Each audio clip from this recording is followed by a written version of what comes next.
Hello, I'm John Beattie, and welcome to Cask to Glass, the whisky podcast, where I explore the heritage and flavour of Scotland's national drink and the world's favourite spirit. In this episode, I talked to one of the whisky world's biggest names, Max McFarlane. He's an old rugby friend and opponent, one of the fastest wingers in the game, but he's also the former keeper of the Quaich at Edrington's. And he's worked on some of the most famous brands in the world, including Famous Grouse, Macallan and Highland Park. All it took was one sip of the water of life.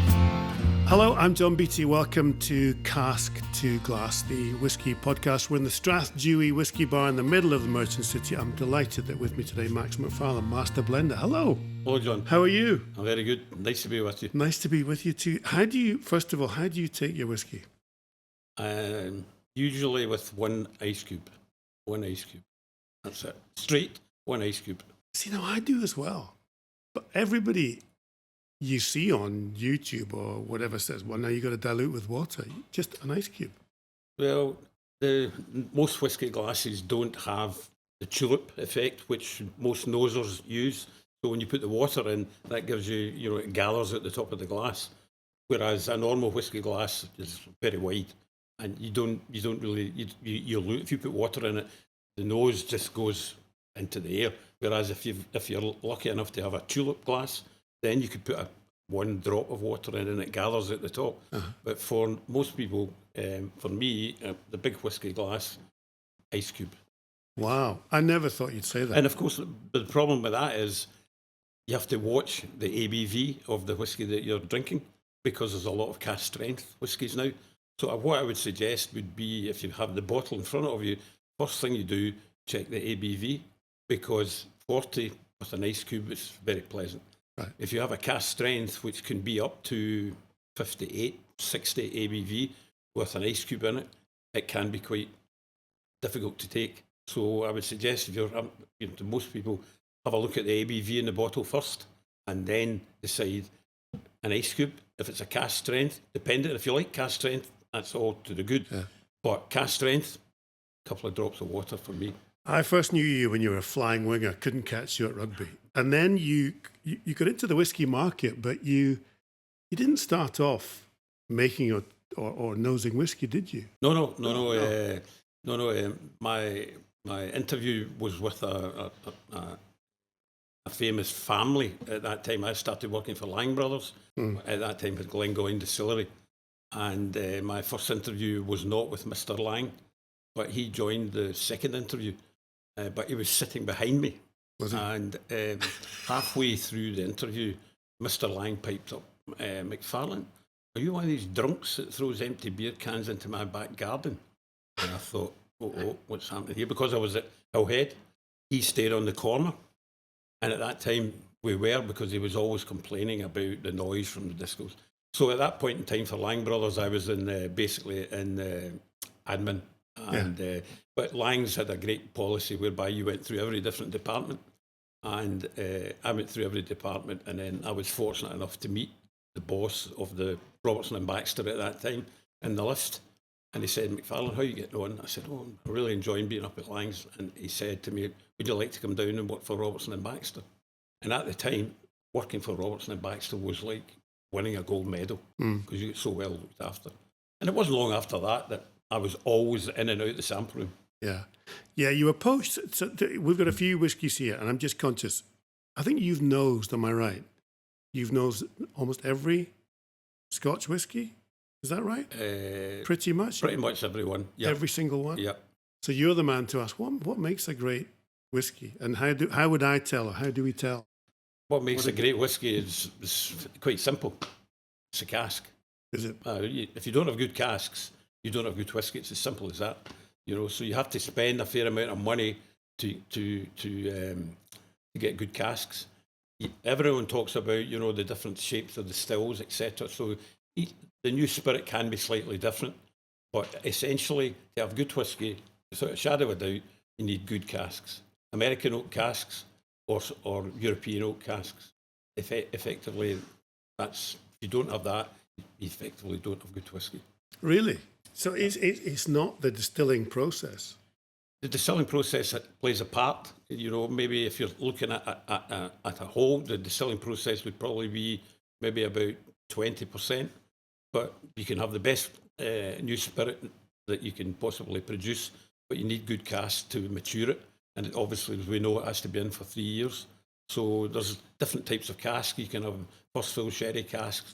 There's various other different types of cask, but the majority of the industry nowadays uses refill casks, which has been a sherry. You've used it a couple of times and it becomes a refill cask, but you're not getting the natural colour that comes from the sherry cask. Because a lot of the single malts these days are natural colour, and that comes from the cask itself. So 20% the spirit, I would say 80% the cask, without a shadow of a doubt. Can we talk about colour? Because we've even got a few whiskies here in front of us, haven't we, that are very different when it comes to colour. In fact, there's a clear New spirit. Just Can you help me understand these? Well, it's essentially new spirit is clear. It doesn't matter what distillery you're at, it will always be clear and will always then be fed into the casks. And it's up to either the master blender or the distillery manager as to what casks are used. To use Edrington, for example, which was Macallan and Highland Park, which is where you were. You were the keeper of the Quaich, the master blender. Yeah. Yep. We had Macallan in the dictionary, if you like, and it was all first fill sherry casks. And we learnt from that. We learnt that it was a beautiful colour. We learnt from that. So then we put Highland Park into first fill sherry casks. At the time, Tamdhu was the same. Yep, Tamdhu was the same. Ardgowan was the same when I started. So we had almost like a sherry bomb sample room, if you like. Everyone in the sample room liked sherry bomb casks, and that's where we moved down. Famous Grouse had a certain amount of natural coloured casks in it as well, although ultimately it was caramel that finished the product off. The caramel is used just to make sure that every bottle of Grouse looks the same on the gantry.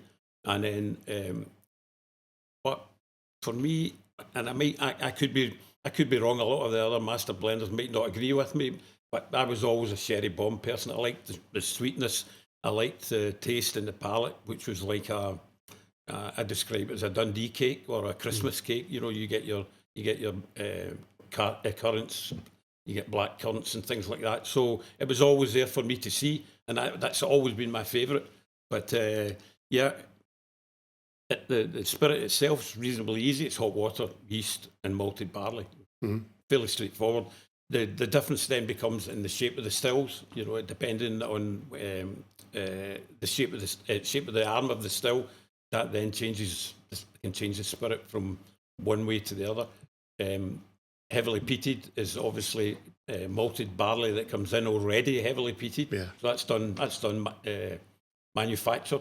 Although some distilleries nowadays cut the peat from the peat bogs, but nowadays because of the effect that has on the environment, they stop that because the peat bogs gather all the carbon dioxide.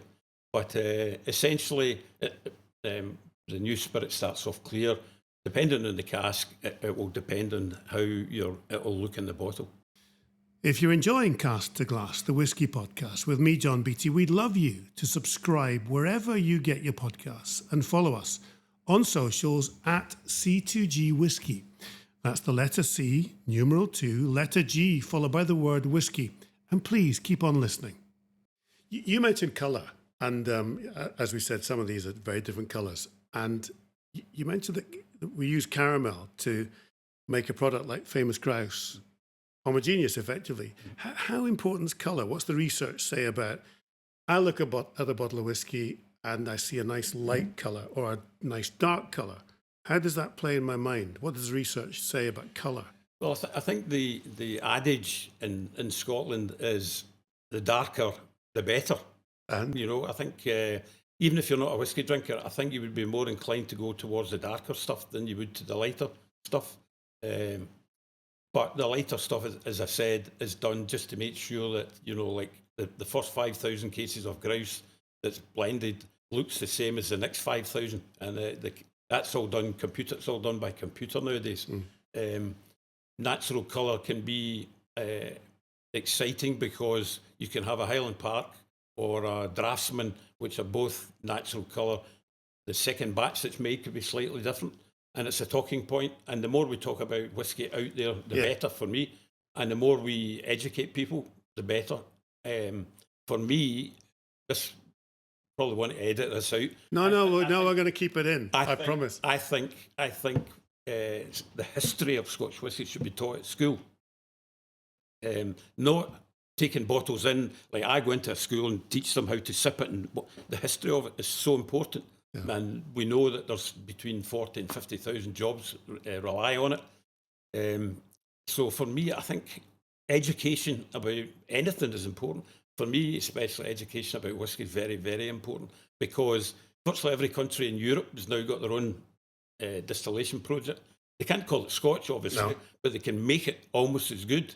So we have to be on our laurels to make sure that we have people. I mean, I've been abroad, and I've listened to people sitting behind me trying to explain to, say, a Cypriot barman what a Scotch whisky is all about. And this is a Scottish person trying to tell the Cypriot barn manager. And more often than not, the Cypriot barn manager knows more about Scotch whisky than the Scottish person. Now, I think that's bad. Hence, I think it should be taught at school. But that's controversial. But I think it should be. That's a great thought, because here we are in this bar, right? And 300 years ago, 1725, it was the Shawfield malt riots taking place near here. And that gave birth to, that was people protesting against the malt tax. Mm-hmm. And to some extent, that gave birth to the modern world of whiskey. And you're right, I think most Scots, if you ask them, they wouldn't know how it's made or where it's made. They wouldn't know about Islay whiskies, would they? No. They would, you'd be in charge of curriculum. Yeah, well, that would be nice. But it's vitally important. We educate kids about history. Yeah.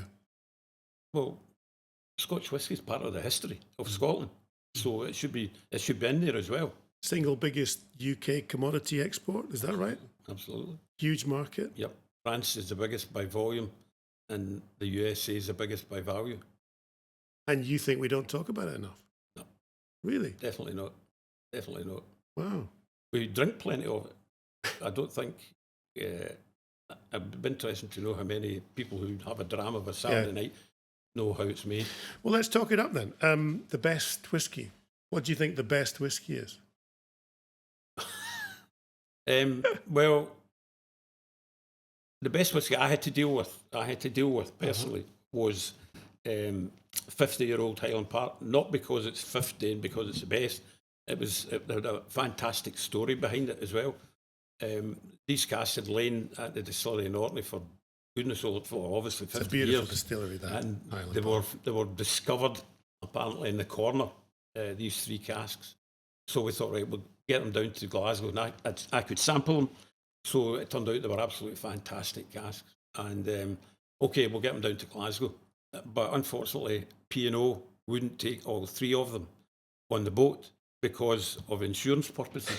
Because a bottle of Highland Park at the 50-year-old, they were anticipating selling it for, I think it was £17,000 a bottle.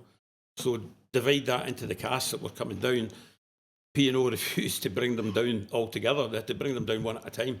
So it was a great PR job, but it was a really good dram as well. But out with my own experiences of Edrington drams,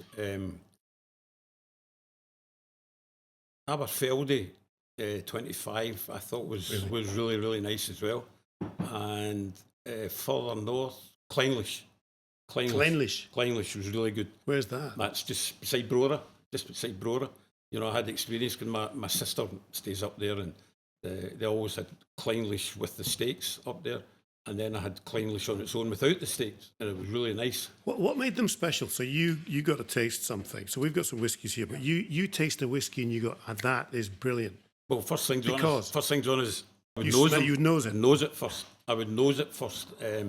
More often than not, I can tell whether it's good or not from my nose. I know that maybe sounds a wee bit, big-headed or anything like that, but I kind of pride myself in being able to pick up a good note and bad notes, because there's a lot of bad notes as well. So I would be nosing things first and foremost. Looking again, I think I said to you earlier, looking at the ABV, looking at the if there is tasting notes, because we all know tasting notes can be, dreamt up, and they make them sound good. But the tasting notes can help in some instances. But first of all, nose. Secondly, have a look at the ABV. Then you know yourself what you're dealing with. So you need to know what you're dealing with.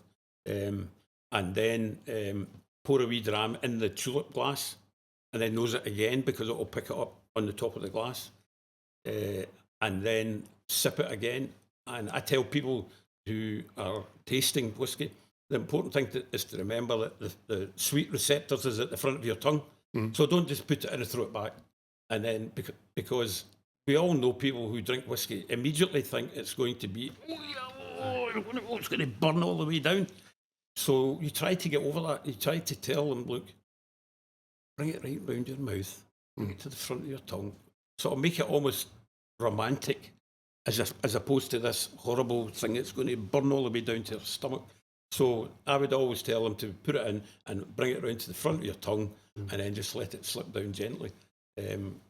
But there's definitely a view amongst a lot of Scottish people that whiskey is going to burn all the way down. And again, I go back to education. We have to educate people that there might be one or two that's like that, but they wouldn't be bottled for long. They would be bottled once and never bottled again. So, the whole point of bottling whiskey is to make sure that if you have a dram that you enjoy, you buy another one. And it's all about, the two words I use when it comes to whiskey is education and respect. Respect the product, respect what's in the bottle. And that's my two adages. Because we should talk it up, shouldn't we? Well, it's we've got this amazing country, haven't we? And we've got this incredible product that's all over the world. We've got golf. We've got various things. We've invented half the world, from penicillin to, tarmac, etc. And we've got whiskey. I tell you what, though, not everyone likes whiskey. And my former colleague, Judith Ralston, is one of them. Weather girl. I know you're a fan of Judith. So this is what Judith thinks about whiskey. So there's a couple of reasons why I don't like whiskey. First of all, it's quite strong and it's burny, if you know what I mean. And also, as a youth, I went to a whiskey tasting and did an awful lot more than taste it. So it put me off for life. But I do feel that it'd be interesting to explore how to drink and savour it properly. What would you say to that, first of all, before we think about what kind of whiskey maybe Judith could try? Well, the first thing I would ask her is, what's the weather going to be like at Christmas? But again, I would encourage her down the lines that we've already spoken about. Yeah. Try and put that bad experience out your mind, or investigate why it was a bad experience. Maybe she had in her mind, this is going to be horrible. Whereas I can talk most people into having a dram, just because, whether it's they respect me or whether I tell them how to deal with it. But I'm pretty sure if Judith was sitting beside us, John, I've got a dram here that she would enjoy, and it's not malt whiskey, it's grain whiskey. All right. And it's much easier to drink. And we would discuss the look of the bottle. We would tell her all the tasting notes that I've made for it that's on the label. They're not romantic taste notes. They are as it is when you nose them. So, Judith, here we are. We've got a nice glass in the tulip. We pour a wee drop in it. We've checked the strength. It's not too strong for her.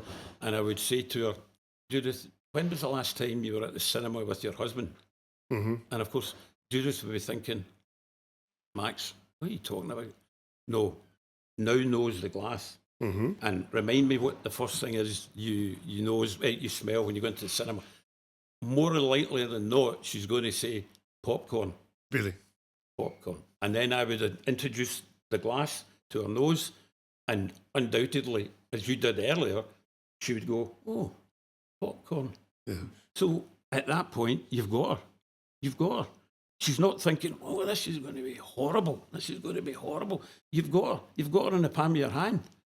How would you like to taste it? Oh, yes, I would. Yes, okay, Max, I'll try it. and I would tell her what to do. It's not strong, it's at 40%. It's in a nice glass. Here's what you do.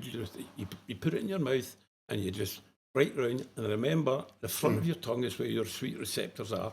I promise you, you'll enjoy this. That's how I would say to it. So anybody watching then, a grain whiskey, and just try one gently round your mouth. Yeah. And grain whiskey now, we hardly heard of grain whiskey over the years, but it's really picking up now because a lot of grain whiskey's been left behind after all the blending. But I'm pretty sure Judith would enjoy this for sure. I'd be surprised if you didn't. When you look at the modern whiskey market, I know you're now with Ardgowan, and this is a new distillery. So just tell me about that, the process of starting a new distillery and how you get that out there in the market and what you try and be, because there are quite a few new distilleries, aren't there, around Scotland? We've got this massive market, global market, but quite a few new distilleries. What's Ardgowan trying to be? First of all, the site, Inverkip, it just happens to be half a mile from my house, so that helps. But the site is phenomenal. It's underneath a huge volcanic plug. And down there, as we all know, there's lots of the huge companies, IBM, Amazon, have all left. So the thinking behind it was the landowner down there, Shaw Stewart, is a big history down there itself. So they own the land. So we've got a 175-year lease, but that's actually helping towards the renovation of the Shaw Stewart house down there. So we're helping, before the distillery is even built, we're trying to help the local community as well. And obviously jobs as well down there. The site itself is just stunning. You could take the site from Inverkip and put it anywhere in the Highlands or on Speyside, and it wouldn't look out of place. There's also we're aiming to be carbon neutral as well. The site itself at the moment is 3/4 finished. We're planning to produce 1 million litres of alcohol in year one, but we've built into the building that we could do 2 million. The thinking behind it is we're going to have a retail part, obviously, as well, because we know how many of the big boats come into Europe. Sure, so we're big trying to pull them in. Big cruise ships. Yep, cruise ships, absolutely. And also the retail unit has got a big wide window to look. You look more or less straight down the Clyde from it. So there is a bit of romanticism about it as well. But it's taken 6.5, nearly 7 years to put the money together. Ultimately, it was an Austrian chap who put 51% of the money in, and his ideas. He has great ideas, but some of them are difficult to implement.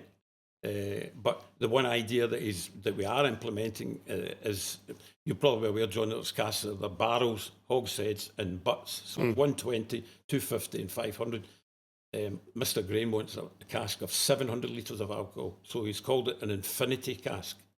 But the problem with that is, the bigger the cask, the longer it takes to mature because of the surface area. And also, I don't know if there's even forklift trucks able to big enough to lift them. But he's gone down that route. The casks have been made and are being seasoned in Spain as we speak. Wow. So that'll start up. I think the distillery will start producing about March, April next year. But it's been a long time. The idea behind it all was a great idea down there to help in Macleod, essentially, because we'd lost all the jobs from the big international companies. But also, it was a fantastic site for a distillery. There's the history behind it. The water we're going to use is coming from Catherine, but we've got 2 boreholes as well where we're going to use the water. And forgive me, but one of the boreholes, ostensibly, Robert Burns had a piss in it. So there's lots of history behind it. Lots of history. That's an advantage, Max. Well, who knows? God knows what he was drinking the night before, but that might be an advantage. But it's a great PR story as well, But the idea is to be the first completely carbon neutral distillery in Scotland. It is beautiful. I mean, for people who don't know that neck of the woods, we think of whiskey coming from the islands, don't we? And and the Highlands, and we've got your Loch Lomond, but just the West. Here we are in Glasgow, which is a really buzzy, vibey city now, isn't it? And just that bit of the country is beautiful. And if you want to, please, we'd love you to subscribe to Cask to Glass, wherever you get your podcast from. Please subscribe to this the podcast. I want to ask you about blending, because you were the master blender, keeper of the Quaich at Edrington, and here you are with a new distillery, and you've blended loads of whiskies. How do you blend? Well, What's the process? The Ardgowan whiskies that we've bottled already, obviously, is not from our distillery. Okay. Because of my past, I'm able to go back to Edrington, and what Edrington had left behind after all their blending had been done, they very kindly gave me access to it. So the blending part of all the Clydebuilt series, we would get samples. We get samples from every cask. We should taste. Or smell. We should nose. No, we should nose. It's early yet, John. It's a bit early. So you've done. So they gave us access to all the casks, and they gave us access to drawing a sample from every cask, and then I would be nosing them to make sure they were okay. Because what we did, all the Ardgowan ones had blended malts. Yeah. So some of them had 4 different malts. Coppersmith, the first one, had 4. Sailmaker, which is a third one, had 5, but one of them was a lowland malt. So the majority of them were all Highland or Speyside malts. Every single cask that went into it, I had nosed and checked to make sure. Because every now and again you get an off note. You can have some horrible. What's an off note? Like something maybe in the cask, or maybe been a nail left in the cask, and it can be. You can smell a nail. It can left in smell. the You can cask. smell more often than not. It's sulphur, John. You smell that. Is this the bad one? That's one of this reject. That's a mix of all the reject casks. Yeah. Sour. There's something in there. Sour. Yep. So one cask like that, if you miss it, could contaminate the whole vatting. So that's half the fun, is being able to get these.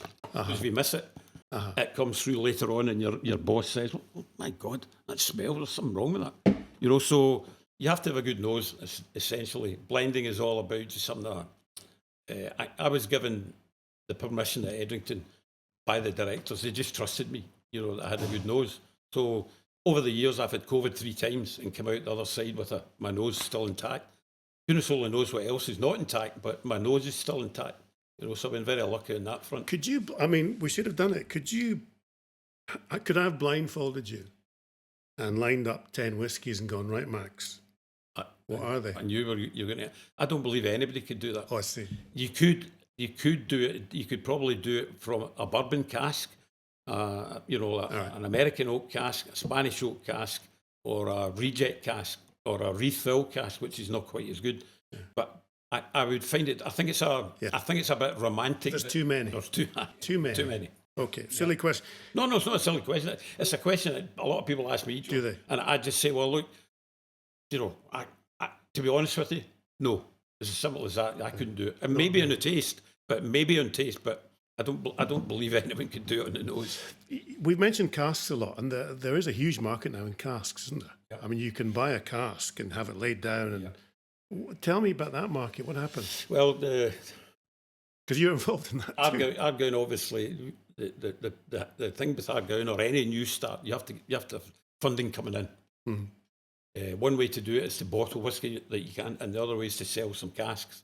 So, but the buying new casks market at the moment, the best way I could describe it is be very, very careful what you're doing, because it's a Scottish word. There's a lot of shysters out there who will sell you a cask, John, sell the exact same cask to me, and sell the exact same cask to David. All right. It's kind of Ponzi scheme. You've got to be correct. You've got to be They're very selling one cask 4 ways. Another Scottish word for that is chancer. correct. The chancers. That's right. Is that what's happening? Oh, without a doubt. Without a doubt. I didn't know The that. most important thing is if you're ever buying a cask is you get a wee bit of paper. It's called a delivery order. If your name's on it and the cask number, that's you. That's Got it. yours. But if you don't get that, then it could be numerous people own the same cask, and then ultimately what can happen is the selling company goes bust, and you phone them up. Where's my cask? What cask? Oh, I see. but they've got your money. Right. You know, but you can buy it from companies that are doing the correct thing, but still, let's be very, very careful. If you're going to buy a cask, I bought one from my whiskey group, and I know that it belongs to us. Mm-hmm. So if I would recommend to your listeners, if you're going to buy a cask, go to someone who knows. Don't go to the company itself to begin with. Go to somebody who can tell you all about the right and wrong. There's a lot of wrongs. Yeah. Are there? It's been fascinating talking to you today. I didn't think you'd talk about education, but it's a big point, isn't it? Yeah, definitely. We half of the Scots don't know our history, but there we have this product. Before you go then, if anybody is listening or watching and they're thinking, I want to buy a bottle of whiskey, I just want to try it, maybe without naming a name, what advice would you give to all these amazing Scottish distillers, right, producing this fantastic product? Mm-hmm. What would your advice be when it comes to, I want to choose a bottle? What would you do? First of all, make sure it's Scotch whiskey. You know, because out there you can buy Danish, French, you can buy almost Japanese, obviously. A lot of really, really good Japanese whiskey. If you're buying a bottle of Scotch whiskey, then find out who you're buying it for. Let's just say you were buying it for your grandpa who lives in Brora.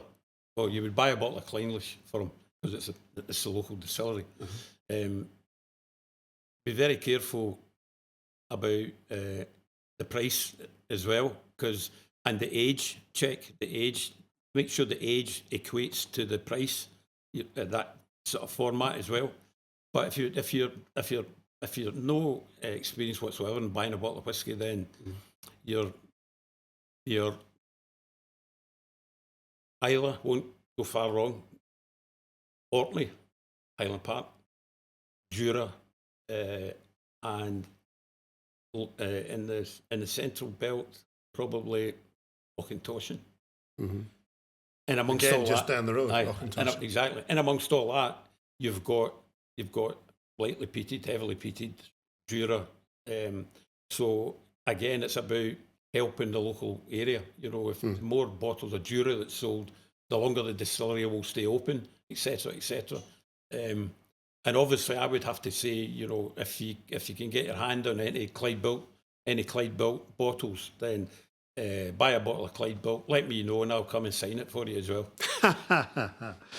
Maxie, great to talk to you. Thank you so much for coming in. I appreciate it. That was brilliant. Thank you. We're never going home. We're never going home. Can we stay with you in Scotland for the rest of our lives? We're never going home. Never going home. All it took was one sip of the water